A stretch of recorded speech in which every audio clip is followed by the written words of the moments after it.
What's going on, guys? It's Cliffy here. Welcome back to another episode of Cricket Captain 2017 with our New Zealand Reborn team. We just beat the West Indies. We now welcome Pakistan to our shores, and we are ready to unleash a pace barrage on them. If you haven't gone and seen the latest episode, I'll leave a link up in the top right hand corner. Definitely go and check that out if you haven't already. But we are about to see, for the first time, I don't think New Zealand have actually ever done this. We are about to see Lockie Ferguson and Adam Milne bowling side by side, both guys who can bowl 150 Ks plus together. I'm excited, really looking forward to using this squad. We have made a few changes from the West Indies squad that was here just a few days ago. So Trent Boult is now back in the side. He did have a bit of a rest in that West Indies series. Wasn't in the greatest of form either, which is a shame because he can be such a dangerous player for us. Tim Southee misses out today, which is unfortunate for him because he was an absolute superstar in that series. But we welcome back Adam Milne. We welcome back Lockie Ferguson. So we've got two out-and-out pace guys. Now, this has really worked for the Australians in this game, I have found.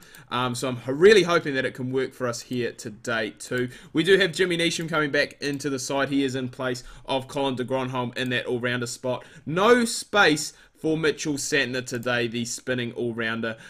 So that is a bit of a shame that he does miss out, but he will no doubt play a part in the series later on down the track, as will Ish Sodhi, and George Worker is in the side as well. Now, he has been scoring runs for absolute fun overseas this off-season. I think he has the record for most runs in... I'm trying to think where he's playing, but he has the record for most runs. So we have rewarded him there with a call up to the international side here, and hopefully he can carry on that form. Very useful player as well, George Worker, because he not only can open the innings, he can bat basically anywhere inside the top six for me, and he does offer a little bit of left arm spin. So it is quite interesting to have that option there and to be able to go and use that if required. Just really to see, I guess, how it goes. I'm a bit disappointed that the Speed twins didn't go and get the job done for me. I was really expecting big things from them. Possibly one of them needs to open the innings rather than both coming in first and second change, just to, I guess, install a bit of fear into the batsman at that stage of the innings. But Neesham, for some reason or another, Neesham just seems to get the job done for me, and it is very hard to drop him because he's just, I don't know, he just dots teams up, he picks up wickets, he scores useful runs at the bottom end of the innings, so really, really hard to keep him out of the side. And as I said, we do have a lot of all-rounders, a lot of all-round talent that we can choose from as well. Obviously, Tom Bruce is another one who misses out in the batting stakes, was a part of the T20 series, didn't actually get a bat, but still, plenty of talent there, plenty on offer for this New Zealand side, and teams really now are kind of, I guess, fighting for places because there is that competition that is around, and if you don't perform in one game, if you don't perform over an, a short period of time, there's someone who's going to stand up and take that spot off you. I mean, in the all-rounder stakes, I did say that Mitchell Santner is in the squad. He does miss out today. Colin de Grandhomme is completely out of the squad, as is Colin Munro. We know how good he has been. He basically won the Champions Trophy for us. I think with a bowling effort in the semi-final.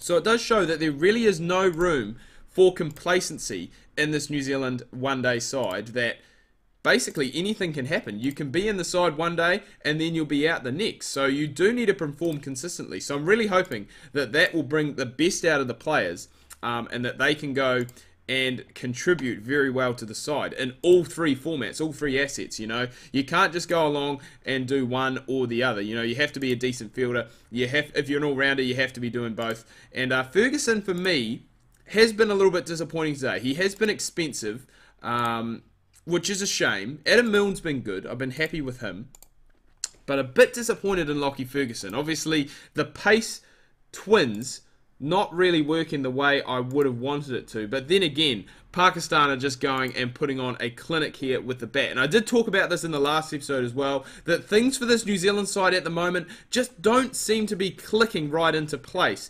And that is coming to full effect here against probably a stronger Pakistan side than the recent West Indies side that did tour our shores. And I did say that. I said if things don't start to click, that we will get punished, and that is exactly what is happening here today. Baba Azim has gone and passed his 100. Shazad is basically going at a runner ball as well. So, as I said, things are going to need to click, and things are definitely going to need to click with the bat here today, because we are going to be chasing the biggest score that we have chased in a while. I'm going to bring back Nisham, just because Milne not getting the job done for me either. So, already, Nisham picks up a wicket first ball. He comes in with a rank full toss. So, that goes to show you. Already, very interesting heading into the next game. Obviously, Tim Southee is on the bench. He is definitely due to come back after this performance, because things have just not gone our way at all with the ball. Nisham has probably he's been the only standout. When you only pick up 3 wickets in a one-day international innings, something is seriously wrong with your bowling unit. You know, you should be picking up wickets at a fairly regular interval. You know, it is a bit hard here on Nisham because he is bowling at the back end of the innings. Also hard on Bolt too. He's a guy, like Ben Wheeler, really does only bowl at the top half of the innings. So, probably in theory there is only one spot for either Bolt or Wheeler in this side. And Pakistan actually managed to get 287 for 3.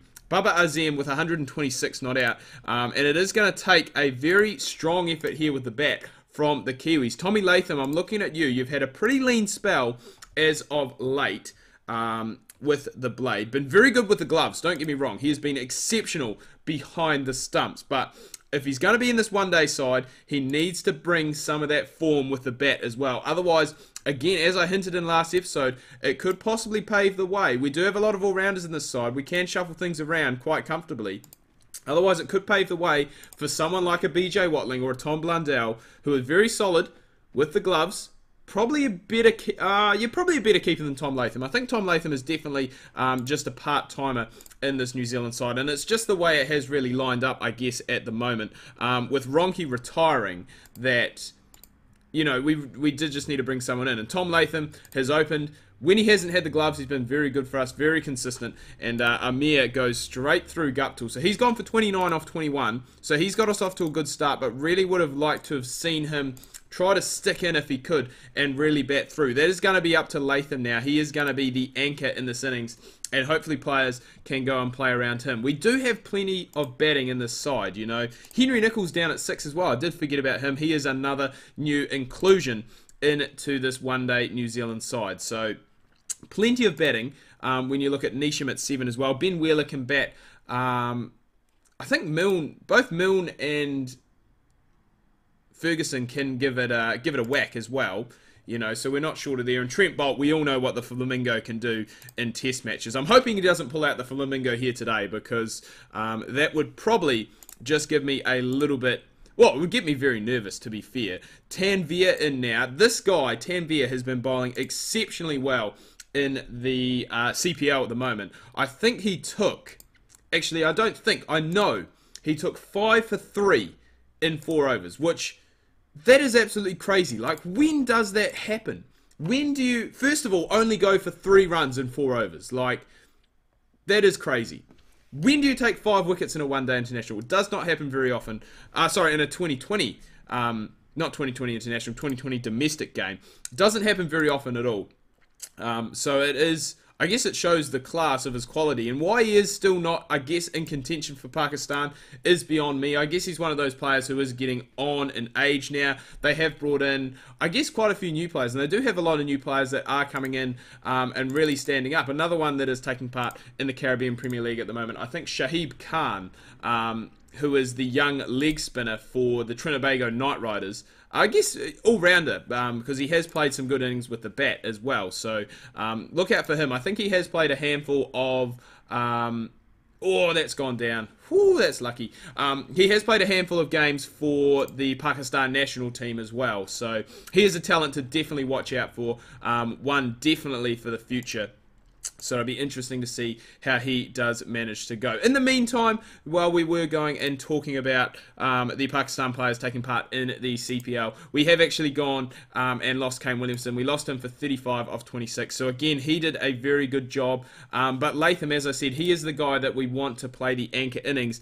And that is what is happening at the moment. The players around him are scoring at a very good rate.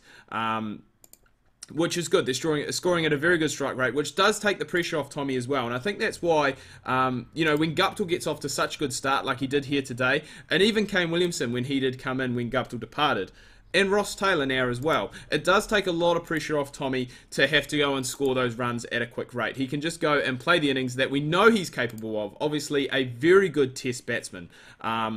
Very, very good test batsman. And so it does mean that he can go out and play, you know, with a bit more freedom and not have to go and try and generate, I guess, those runs, because the guys down the other end are going and doing it. Ross Taylor has gone and past 50, just the second player in this match, actually, to go and do that, which is quite strange. And Latham, I believe, is moving rapidly through the 90s. With that misfield, he actually moves to 99 off 99 deliveries. And I did say before this game that Latham did need some runs with the bat, and he has come back with the best possible response. He has gone and brought himself up 100. I believe that is 100 number, sorry, not his batting form, that is 100 number 4 for him in one-day internationals. As you can see, these 700s in test matches, and that average hovering just above 40, which for an opener, especially in New Zealand conditions, when you're playing half your games there, is exceptional. You know, New Zealand is probably known for producing, when it comes to test match pitches, you know, pitches that are slightly more of a green tinge. You know, they definitely go and suit the bowlers more than they suit the batters. Compared to someone, you know, who may play in Australia, where the pitches obviously are a bit more batter friendly, and in the subcontinent a lot of the time. India, I'm looking at you. You guys produce some absolute roads of pitches, hence why the averages are so good. That's why when you look at someone, you know, like Kane Williamson, even Joe Root, for example, both of these guys have very good averages. They have 50 plus test averages, which I think is probably a more impressive as well, that they do play, you know, half their games, shall we say, in New Zealand and England, which are definitely more swing and seam and bowler friendly conditions. So for them to be able to go and do that is exceptional. We are dragging this game out probably just a little bit longer than I would have liked. Ross Taylor does actually go and get himself the 100 to finish off. So he finishes 102 off 78 deliveries. So that is great for him to get a good knock as well. It didn't click with the bowling. It has, however, clicked with the batting. New Zealand get a massive score. If we were batting first, there's still 10 overs left to go. So we would have probably been looking at somewhere around that 360, 370 if we were batting first. So I am absolutely stoked with that. Ross Taylor getting the man of the match for his 102 not out. That was coming very, very quick. But 300s in the game. Neesham 2 for 45. There will be a bit of a change up in the bowling, it must be said, for the New Zealand side, because to only get those 3 wickets, very disappointing. Disappointed with Ferguson and Milne, the way that they bowled in tandem together. Thought they were going to be a lot better. Possibly the pitch had something to do with that as well, because it was a little bit of a batting paradise when you see those runs that have been scored, especially New Zealand's 289 for 2 with 10 overs left to go. That is very impressive. But anyway, guys, do hope you've enjoyed this video. If you have, remember to hit that like button, smash the thumbs up on this video. If you are new, please remember to hit the subscribe button. Social media links can be found down below in the description. If you do want to have a chat, definitely go and hit me up down there. Until next time, guys, ka kite anoa. See you soon.